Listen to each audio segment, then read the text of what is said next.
شروع کرتا ہوں اللہ کے نام سے جو بڑا مہربان نہایت رحم کرنے والا ہے۔ ایک روز امام زین العابدین علیہ السلام کی مجلس میں ایک جماعت اکٹھی ہوئی اور کہا کہ ہم اس لیے آئے ہیں کہ آپ سے کوئی حدیث سنیں۔ حضرت امام زین العابدین علیہ السلام جانتے تھے کہ یہ لوگ منافق ہیں، اور ان سب میں زمرہ ابن زرار تو ایمان اور خشوع قلب سے بالکل عاری تھا۔ حضرت امام زین العابدین علیہ السلام نے سوچا ہم کیا کریں؟ اگر خاموش رہتے ہیں اور کچھ نہیں کہتے تو یہ لوگ کہیں گے کہ بخل کیا اور اپنا علم ظاہر نہیں کیا، اور اگر کچھ کہتے ہیں تو خوف ہے کہ یہ مذاق اڑائیں گے۔ پھر بھی میں کچھ بیان کر دیتا ہوں۔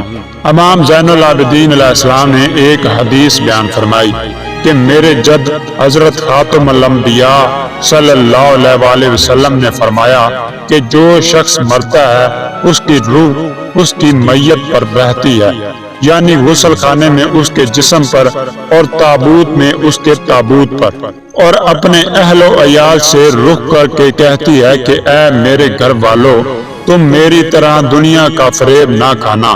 تم نے دیکھا کہ تمہارے باپ نے فریب کھایا، اس کے باوجود جان دینا پڑی، اور اب قبر کے غار میں جانے والا ہے۔ یہ ہرس و ہوس اور خواہش کوئی فائدہ نہیں رکھتی۔ میں نے حلال و حرام جمع کیا اور اب خدا کے ہاں اس کا حساب دینا پڑے گا، اور دوسرے لوگ اس مال سے لطف اندوز ہوں گے۔ تم ہرس نہ کرنا اور حرام سے بھاگنا۔ حضرت امام زین العابدین علیہ السلام کے اس ارشاد پر زمرہ نے مذاق کے انداز میں کہا کہ اگر وہ بول سکتی ہے تو بہتر یہ ہے کہ جو لوگ اسے لے جا رہے ہوں ان کے کندھوں سے اتر کے بھاگ جائے۔ تو حضرت امام زین العابدین علیہ السلام خاموش ہو گئے اور بدبخت زمرہ اٹھ کے چلا گیا۔ چند روز کے بعد ایک دن ابو حمزہ اسماعیلی امام سجاد علیہ السلام کی خدمت میں حاضری کے لیے گھر سے نکلے۔ اثناء راہ میں ان کے ایک دوست نے خبر دی کہ زمرہ مر گیا۔ یہ خود نقل کرتے ہیں کہ میں نے سوچا کہ چل کے دیکھوں کہ کیا ہوتا ہے۔ جب میں پہنچا تو اس کی میت سپرد خاک کی جا رہی تھی۔ میں نے کہا کہ میں انہیں قریب سے دیکھنا چاہتا ہوں، اور اسی بہانے قبر میں داخل ہو گیا کہ اس کے چہرے کو خاک پر رکھ دوں۔ قسم ہے خدائے واحد کی کہ میں نے دیکھا کہ اس کے لب ہل رہے ہیں اور وہ کہہ رہا ہے ویل لا کا ویل لا کا، وائے ہو تجھ پر اے زمرہ۔ دیکھا تو نے کہ جو کچھ امام فرما رہے تھے وہی پیش آیا۔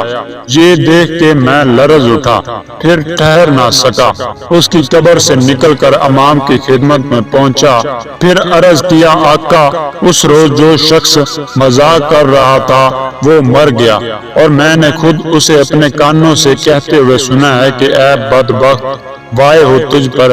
دیکھا تو نے کہ جو کچھ امام کہتے تھے وہ برحق تھا، اور تجھے اب اسی کا سامنا ہے۔